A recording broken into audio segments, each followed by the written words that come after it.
What's up, Nets fans? Welcome to the second episode of the Brooklyn Buzz podcast presented by OTGBasketball.com. I am your host, Nick Fay. With me again, my guy, Jac Manuell. How you doing, Jac? My life is complete, Nick. Brooklyn Nets liked a tweet of mine. We can end the podcast here. I'm done. It's over. It's my life has been fulfilled. At least my Twitter life, which is basically Twitter famous. I'm Twitter famous. Twitter famous is the best kind of famous. Jac is Twitter famous. We also are very happy because our Brooklyn Nets got their first W last night over the Orlando Magic. I was there. It was a fun night, and great to see D'Lo kind of shine in the moment. I'm so happy, Nick. I'm so happy we have D'Angelo Russell on our team. It just gives you like that star pop. Maybe D'Angelo's not a star right now, but the fact, like you said, he's got the ice. Last night around I think it was the 120 mark in the fourth quarter, the Nets need a bucket. He goes ISO with DJ Augustine, pulls up, hits the and one jumper, crowd goes crazy. Big night for the Nets. We haven't had that for a long time. Like, as much as you can always go to Brook Lopez for a bucket, when it comes to like a point guard situation, Jeremy Lin has certainly had that sort of ability about it. But there's something about D'Lo. It's like a sort of Kyrie Irving aspect where you can just go one-on-one ISO and you know you're going to get something out of him. Still young, still developing, but I think he's in the perfect situation. It's going to be interesting. There's already the debate about Lonzo versus D'Angelo, who's going to have the better career, but I'm backing our boy D-loading. Yeah, I mean, he just gives you, like you said, that closer, that mentality, somebody you can give the ball, isolation situation, and he can hit those tough shots consistently at the end of the game. And that's something you always need if you're going to win late games in the NBA. We got a few notes before we start talking basketball. We were supposed to have Andrew Hughes from Nothing But Nets, the site expert. We should get him on for you guys soon.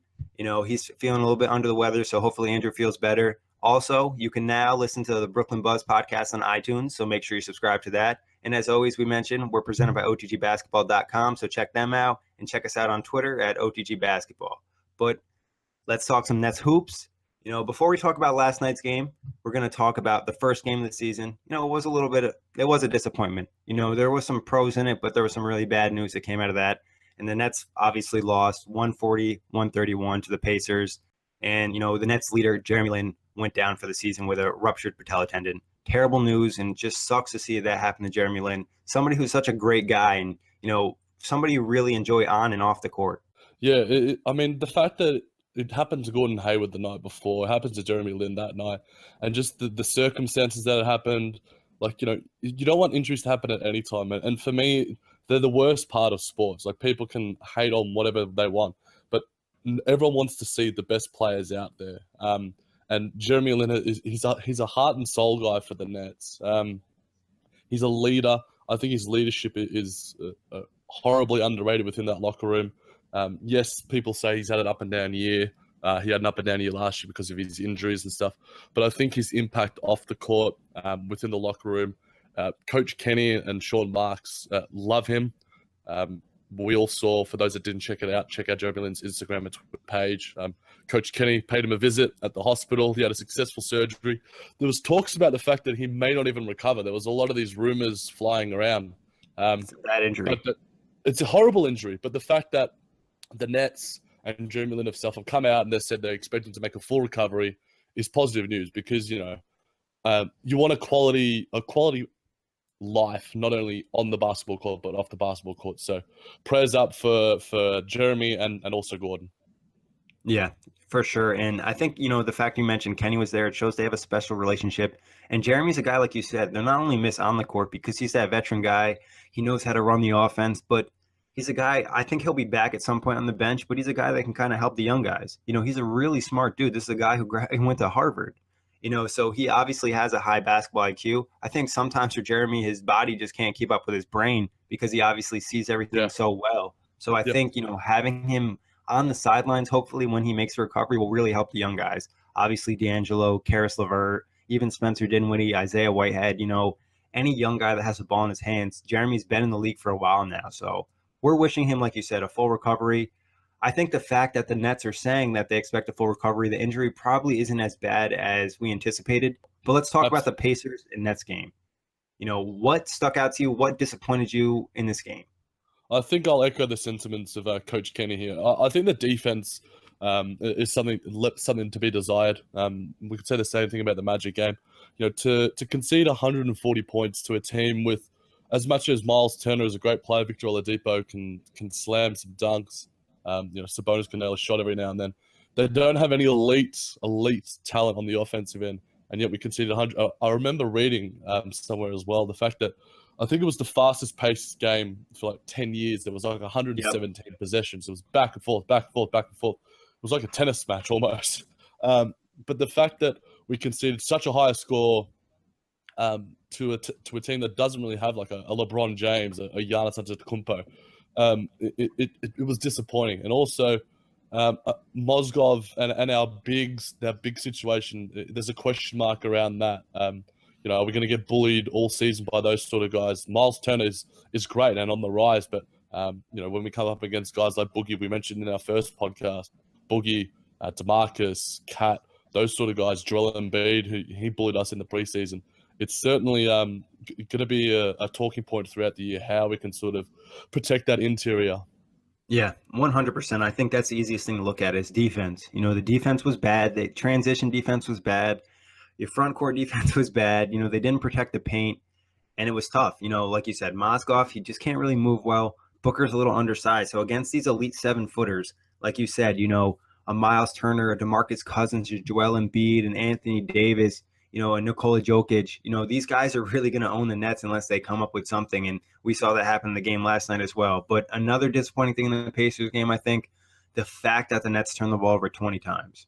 Definitely. In a basketball game, you turn over 20 times. Last year, I think they led the league in turnovers. So not a great way to start the season. Some of that's probably new teammates, but still you've got to keep, protect the ball. Especially, I think, in the first half, they were already in the teens. So they need to really cut it down in the second half.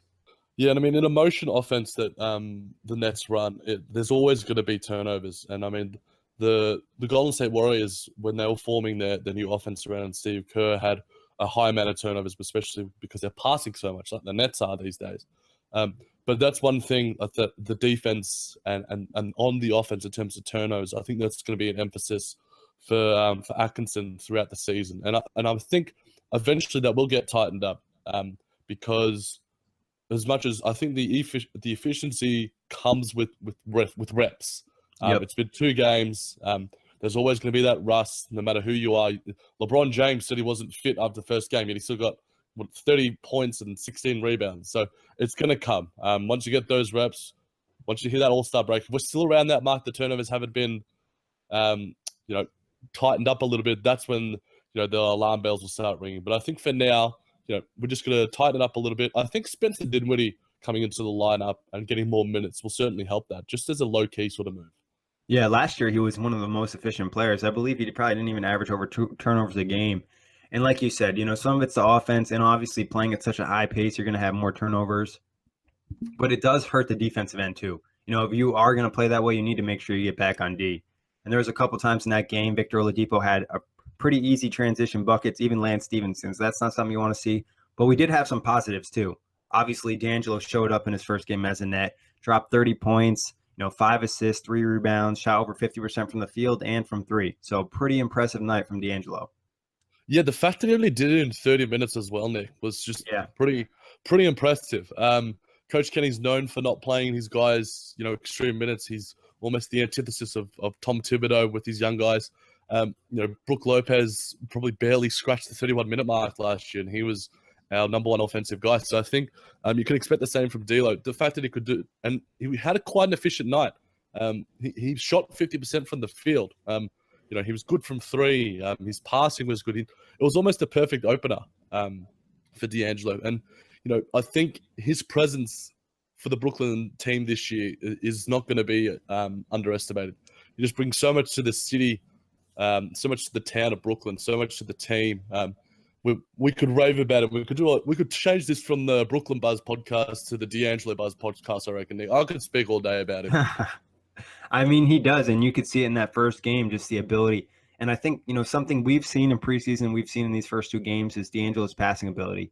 And that's definitely something that's very exciting because he has thrown at least 2 or 3 passes in both these games where you're like, whoa, that's an elite level pass right there. So that's something I think that's been really impressive from D'Angelo. Yeah, he seems to have a really good tempo about him as well. Just watching, obviously, being in London myself, I can't watch a lot of the games live, but watching the condensed games, seeing how he likes to dribble a bit, but at the same time, he doesn't force it. He doesn't force the pass. He doesn't force the shot, which is something that I think has come with his maturity and being in a system that works for him. Obviously, I think it was underrated how decent of a player he was out in Los Angeles, despite the whole Kobe tour, the whole situation with Byron Scott and everything, and Magic not wanting him. But I think D'Lo, I mentioned it on, I think I mentioned it on our first episode, and I mentioned it on JBT Pod as well, that I think he could push for an All-Star selection. And after these first 2 games, he'd be up there. He'd certainly be up there. He could probably push for most improved player this year. I think that's something that I mentioned on the award show. I think, at that point, I was just kind of throwing it out there. But now watching him play, the fact that Jeremy went down, there's going to be a lot of, usage rate for him and a lot of shots. So he's going to have the opportunity to really step up. And if the Nets can still get over 30 wins without Jeremy going down, I think that'll say a lot about D'Angelo as well. For sure. But let's talk last night's game. Orlando Magic, Brooklyn Nets, home opener. I was there. It was great atmosphere. Nets got the W, 126-121. It was a close game throughout, back and forth. Nikola Vujicic killed the Nets, destroyed them, ripped out our souls. But we still were able to manage and get the win. What were your thoughts on that game? We'll start with the disappointment first on this, then we'll talk positives. For the disappointment, as much as we've been raving about D'Lo, he had 8 turnovers. And that's something that's, I'm sure he's going to have to clear up. He had 2 in the first game. But 8 turnovers is quite lofty by any point guard standards. As well, we mentioned the big situation. I think Mozgov stood out in terms of his lack of flexibility, his mobility, his lack of agility. Any itty you could add into for Timofey Mozgov. Yeah. Because I listened to Coach Kenny in the postgame. He said that they turned to Rondae Hollis-Jefferson because they know that they can back him for his defense, and his wingspan is, over 7 foot, despite his lack of size. He's 6'7", same size as Draymond. And he didn't really stop him, but he certainly was more effective than Mozgov, and it can certainly hurt you on the other end because he's got that speed, and Vucevic is certainly going to have to keep up with him because of that pace that he has. Yeah, I think, just by the eye test being there and watching it, as soon as Rondae switched on the Vujicic, it seemed like the momentum changed in the Nets' favor, and Vujicic still scored a few times, but Rondae was able to force a turnover here or there, or at least force him to pass the ball. So I thought Rondae did a good job. And also the Nets did a better job helping too. At that point when Rondae was on him, there was a little bit more switching, a little bit more double teams, and I think that kind of helped. You mentioned D'Lo with the 8 turnovers. Yeah, that definitely was an issue. And I think some of that was him pressing a little bit early in the game, knowing Jeremy's out. And I also think it really helped when they put him on the floor with a second ball handler. Yeah. The starting lineup, when they started Allen Crabbe, I think they would have been better off starting Caris LeVert, in my opinion. And I think, D'Angelo did better with LeVert on the floor, and he did better with Spencer Dinwiddie on the floor. I don't know the splits off the top of my head, but, I think he plays a little bit more. He plays a little bit better as almost a combo guards, where he's a point guard half the time, and then he gets to play shooting guard the other half. Yeah, so it's kind of a little bit easier. He doesn't have the full workload. I mean, it showed in that first game. The Jeremy Lin injury happened, 5 minutes into the last quarter. So for the majority of the game, we saw the best version of D'Angelo in his optimal role as that sort of combo guard, as you mentioned. Spencer Dinwiddie and Caris LeVert are going to have increased role in the absence of Jeremy. And I think they all had around that same sort of minute range from memory. I think D'Lo had about 25, Spencer Dinwiddie had about 24, and Caris had about 22. So I think the minutes distribution, you're certainly going to see pretty even, obviously depending on the matchups. But, Caris and Spencer were great, and that whole bench really lifted us. Yeah. Before we talk about positives, let's go back to the big man situation and just the fact that Vujicic was able to dominate them, and Mozgov, on the other hand, he just had, almost no positive effect for the team out there. He wasn't providing anything offensively. He wasn't dominating the boards, and defensively, just on the pick and roll, they were just, popping out Vujicic for the three-point line, and he was having an easy day. Wide open threes. Do you think Mozgov is going to be a liability like that all season long? It's hard to say, Nick. I don't want to jump to any conclusions based off of 2 games. We want to keep things positive here at Brooklyn Buzz, but it's certainly something that he's going to have to work on, and Kenny's going to have to work on, especially that pick and roll defense. Whether they sag off a little bit, or Timofey focuses on, that sort of area that he's good at. He's good at sort of, that physical presence. He's decent on the rebounds. LeBron James wanted him a few years ago, said that he was a player that they needed. They gave up a first rounder for him. So he's no slouch. But I think in today's modern NBA, as you love the whole pace and space, he just doesn't really fit. We mentioned before recording that, he's almost like a Zaza light. He just doesn't really have any elite offensive capabilities. And in today's NBA, going up against those unicorns, and Vucevic is by no means Kristaps Porzingis or Karl Anthony Towns, but he certainly struggled. So I think they're going to have to mix and match depending on those matchups. Yeah, just imagine him matching up with a Kristaps or a Cat or an Anthony Davis. He would just get demolished. Yeah, so it's going to be something the Nets are going to have to try to do. Like you said, maybe they'll use him a little bit like Zaza, play him beginning of the first quarter and third quarter, and then don't bring him back in. And Jarrett Allen really stepped up. Moving on to positives, the bench was big last night. Allen was big, Booker was big, Dinwiddie was big, Joe Harris was big. Caris LeVert struggled a little, but he had some big moments. Let's start with the top though. He was on the team last year. He provided the team with that super grit. He just plays super hard every night, and you instantly can tell when he's on the floor as soon as he comes in. What do you love about Booker and what he did last night? He epitomizes the hashtag "We Go Hard," last year's hashtag Brooklyn Grit. I remember, I think you retweeted it or liked it, Nick, that he's one of the first ever players to come off the bench in the opening 2 games and average a double-double. Not an easy feat by any stretch. He's got so much. He's got a really arrayed skill set. He could pass, he could rebound. He's quite quick. He's underrated in his quickness. He's an important part of this offense right now. And I think he's the energy that he gives off the bench. I think that's one thing that you want from all your bench guys. You want elite energy. You want them to provide an immediate spark, give you something off the bench, or else you're not going to get those minutes. And you immediately see that, like you mentioned, with Trevor Booker. Yeah, he brings the energy, and the fans love it. The offensive rebounds, the hustle points, anything, just diving on the ball for loose balls, or when he gets an and one just with a flex. It's just that type of stuff that gets everyone pumped, and he's just a great asset for the Nets to have. And like you said, he offers some nice versatility with his athletic ability. Like you said, he's a little bit underrated in the quickness category. So sometimes on the floor, he switches onto a 3.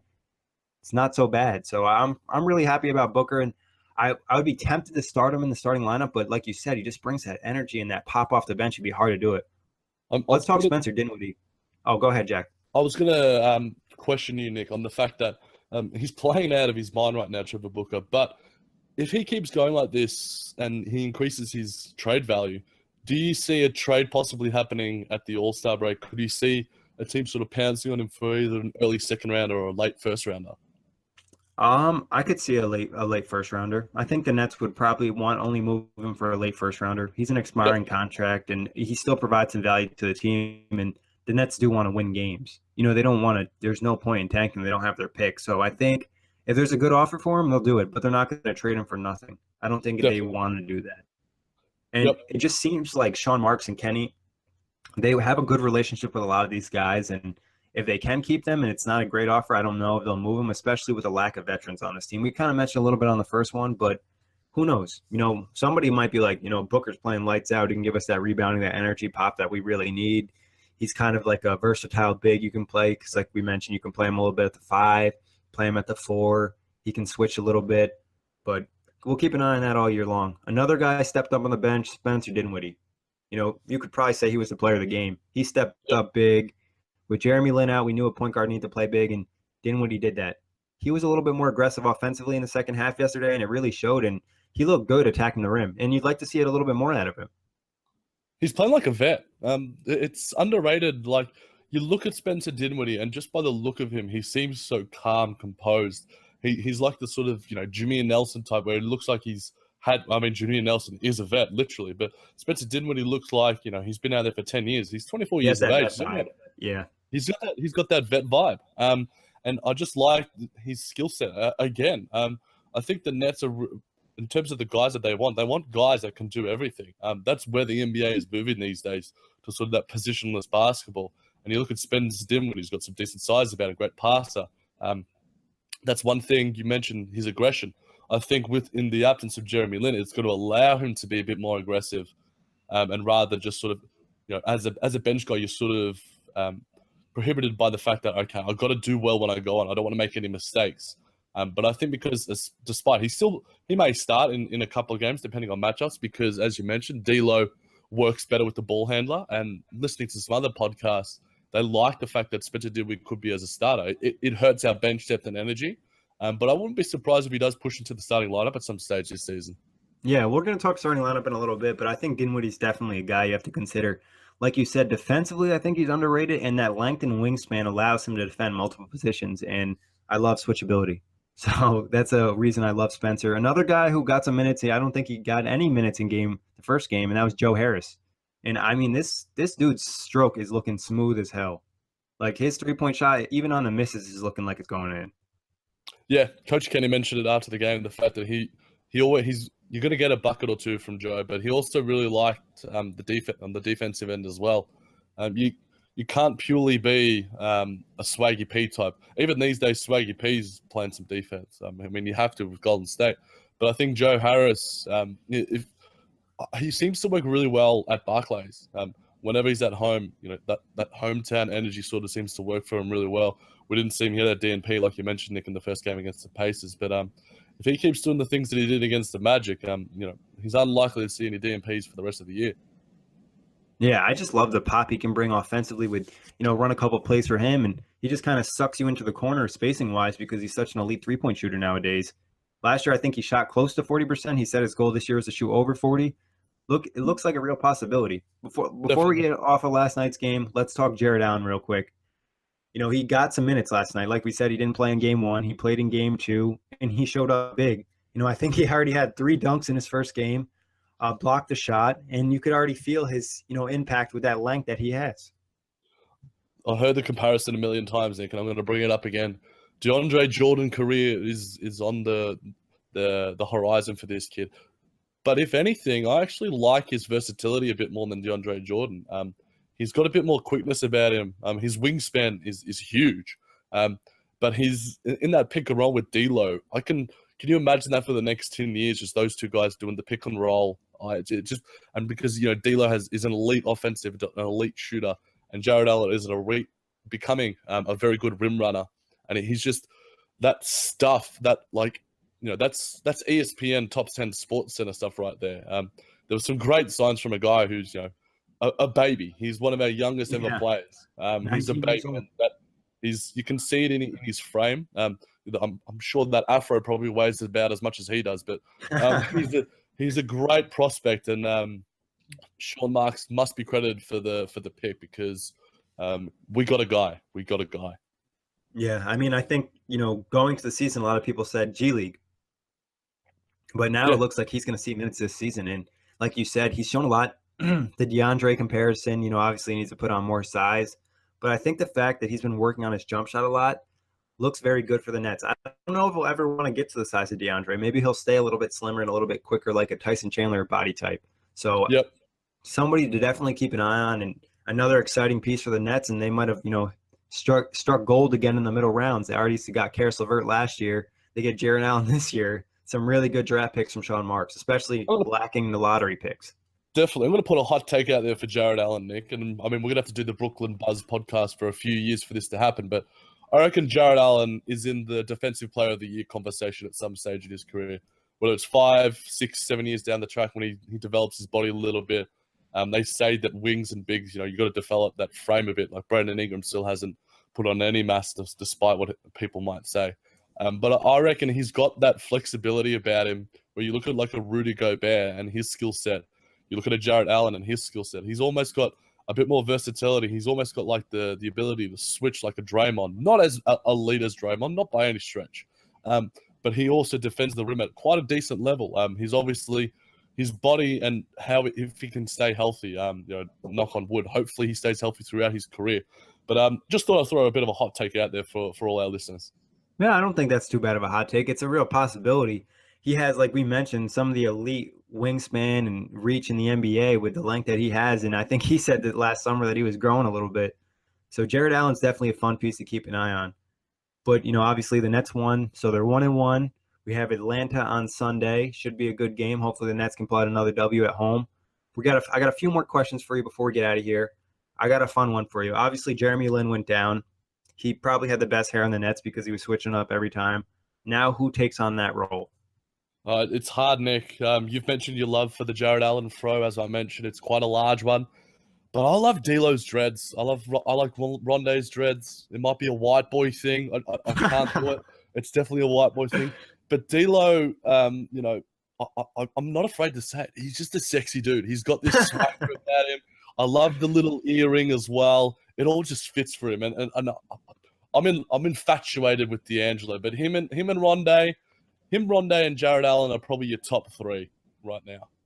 Yeah, definitely. So everybody know Jac's got a man crush on D'Angelo, but he's got some major swags. So it's okay.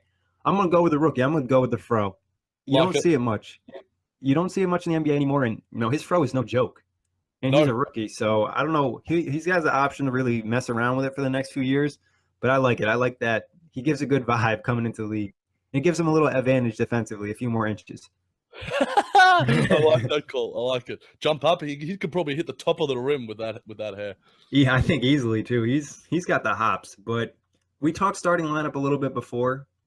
Do you think the Nets starting lineup changes going to the next game or over the next week? I think it's all dependent on matchups, and I think Coach Kenny isn't afraid to change it up a little bit. We saw the fact that Joe Harris didn't play any minutes. Sean Kilpatrick's still yet to make his debut. It's going to all depend on who we're versing. I think against the Hawks, when you look at that backcourt, it's likely to be a Bazemore and a Schroeder. I think Alan Crabb has a bit more length than a Bazemore and could probably exploit him from the perimeter.